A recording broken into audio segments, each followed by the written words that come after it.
Hello students, তোমরা যারা গৌরবঙ্গ ইউনিভার্সিটির আন্ডারেই সেকেন্ড সেমিস্টারে ছাত্রছাত্রী আছো এবং তোমাদের ইতিহাস সাবজেক্টটা এমডিসি কোর্স হিসেবে আছে, আজকের ক্লাসটা তোমাদের জন্য খুবই গুরুত্বপূর্ণ।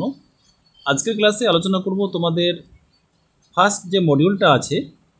দেখো, তোমাদের ইতিহাস এমডিসি পেপারের প্রথম মডিউল থেকে তোমাদের ইম্পর্টেন্ট প্রশ্নটা হচ্ছে, তুর্কি আফগান যুগ তথা মধ্য বাংলার ইতিহাস পুনর্গঠনে প্রত্নতাত্ত্বিক উপাদানের গুরুত্ব সম্পর্কে আলোচনা করো। মনে রাখবে, এখান থেকে প্রত্নতাত্ত্বিক উপাদানের গুরুত্ব তোমাদের কিন্তু পরীক্ষার জন্য ইম্পর্টেন্ট আছে। এই প্রশ্নটা তোমরা কিন্তু ভালো করে প্র্যাকটিস করবে। তোমাদের ফার্স্ট সেমিস্টারে যেমন তোমাদের 10 মার্কের জন্য যেমন কোশ্চেন প্যাটার্নটা ছিল যে কোনো 4টি, এখানেও তোমাদের কিন্তু সেমিস্টার 2-এ কিন্তু সেম থাকবে। দেখো উত্তরটা, দেখো প্রথমে ইন্ট্রোডাকশান ভূমিকা দিতে হয়। তুর্কি আফগান যুগ তথা মধ্য বাংলার ইতিহাস পুনর্গঠনে প্রত্নতাত্ত্বিক উপাদানগুলির গুরুত্ব অপরিসীম। এই সময়কালে বিভিন্ন স্থাপত্য, শিল্পকলা, মুদ্রা, শিলালিপি এবং অন্যান্য ধ্বংসাবশেষ বর্তমান সমাজের কাছে সেই সময়ের রাজনৈতিক, সামাজিক, অর্থনৈতিক এবং সাংস্কৃতিক জীবন সম্পর্কে তথ্য সরবরাহ করে। এই উপাদানগুলি সাহিত্যিক উৎসগুলির পরিপূরক হিসেবে কাজ করে এবং ইতিহাসের একটি সামগ্রিক চিত্র তৈরি করতে সহায়তা করে। তারপরে তোমরা পয়েন্ট করবে, মূল পয়েন্ট, প্রাচীন ভারতের ইতিহাসে প্রত্নতাত্ত্বিক উপাদানের গুরুত্ব। এটা কিন্তু সবথেকে মোস্ট ইম্পর্টেন্ট। প্রাচীন ভারতে প্রত্নতাত্ত্বিকগণ খনন কার্যের ফলে যে সমস্ত প্রত্নতাত্ত্বিক উপাদানের সন্ধান পেয়েছেন, সেগুলি ইতিহাসে বিশেষভাবে গুরুত্বপূর্ণ, কেননা এগুলির মাধ্যমে প্রাচীন ইতিহাস সম্পর্কে ধারণা পাওয়া যায়। প্রাচীন ভারতের ইতিহাসে প্রত্নতাত্ত্বিক উপাদানের গুরুত্বগুলি যে সমস্ত দিক থেকে পরিলক্ষিত হয় সেগুলি হলো নিম্নলিখিত।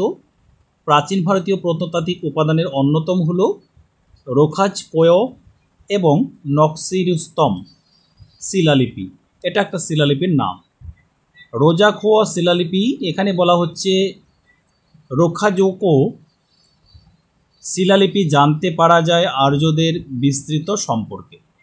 আর নকশিরুস্তম শিলালিপি প্রাচীন ভারতের সঙ্গে ইরানের রাজনৈতিক যোগাযোগ বিষয়ে জানা যায় শিলালিপি নকশিরুস্তম থেকে।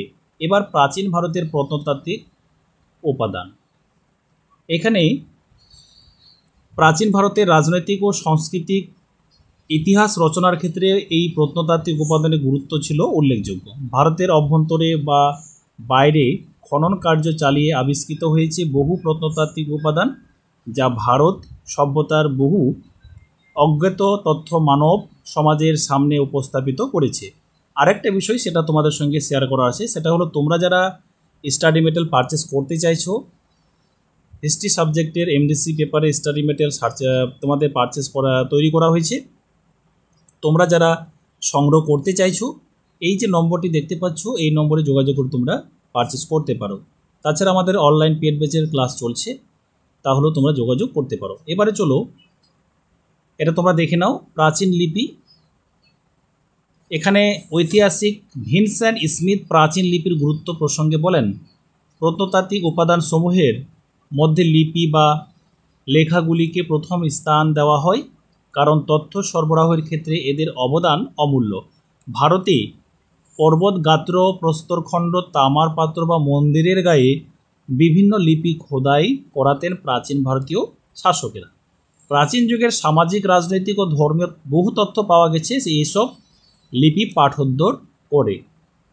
এবারে কি আছে এখানে, এই সমস্ত লিপিতে প্রাপ্ত সন, তারিখ থেকে বিভিন্ন রাজবংশের সময়কাল ও লিপিগুলির অবস্থান থেকে বিভিন্ন রাজ্যের সীমানা এবং রাজবংশের নাম ও রাজাদের কৃতিত্ব প্রভৃতি বহু তথ্য জানা যেত।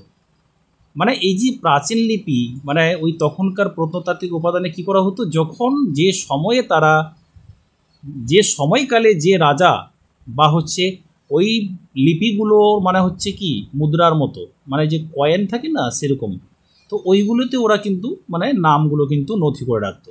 ঠিক আছে, তারপরে দেখো এটা তোমরা দেখে নাও, এখানে শেষের দিকে তোমরা উপসংহার লিখবে, প্রাচীন ভারতের ইতিহাসে প্রত্নতাত্ত্বিক উপাদানের গুরুত্ব অপরিসীম। এই সমস্ত উপাদানের মাধ্যমে মানব সভ্যতার ইতিহাসের অজানা অধ্যায়ে নানান দিক উন্মোচিত হয়ে থাকে। অর্থাৎ এই প্রাচীন মানুষের অতীতের সামাজিক জীবন, রাজনৈতিক জীবন, ধর্মীয় জীবন, জীবনযাত্রার গতি, প্রকৃতি, খাদ্যাভ্যাস, বাসস্থান প্রভৃতি সম্পর্কে সুস্পষ্ট ধারণা পাওয়া যায়। তোমরা এইটুকু লিখলে তোমরা কিন্তু আশা করি 10-10 তোমরা পাবে। তারপরে এরপরে নেক্সট ক্লাসে তোমাদের মধ্য বাংলার, তুর্কি, আফগানের আমি আলোচনা করব।